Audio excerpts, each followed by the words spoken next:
If you and I were currently having a conversation in England, we would be talking about the weather or perhaps the football.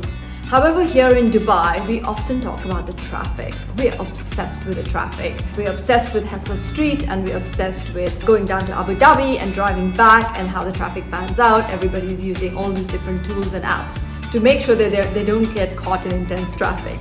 Now, the government is very cognizant of the fact that sometimes traffic can be a real bummer to daily life here, and as a result have invested a significant amount in building up the infrastructure. And we have some significant big projects like the Hessa Street Project. I could go on about this street for hours, where we will see significant development once all the new roads come into play.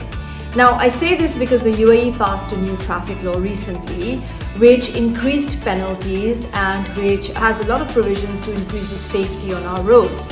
Now, I know as an economy and as a country, we're always leveraging technology in order to get better and better and to get development and to change the way our roads are and to change the way the traffic is.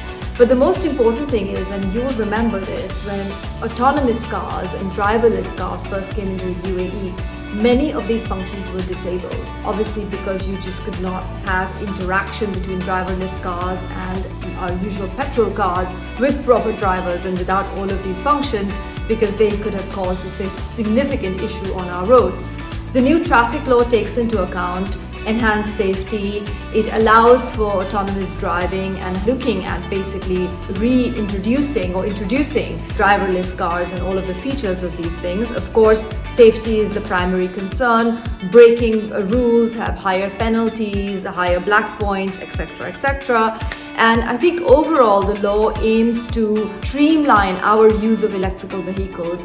Definitely we want to be greener, we definitely want to be saving energy, we need to be a more efficient fuel economy, but all of that comes with a price if our safety is compromised. My own view on this is I think that slowly the UAE may be moving towards many modes of public transportation which might be driverless, and many modes of sort of introducing many different types of and models of cars in this space. So it's been important to pass a new traffic law to ensure that all of these processes are streamlined, and also we as drivers on the road start to be more cognizant of the fact that our fines and penalties for breaking these rules is going to be much higher. So that's it. Traffic update from Think Tank this week. Thank you so much for watching.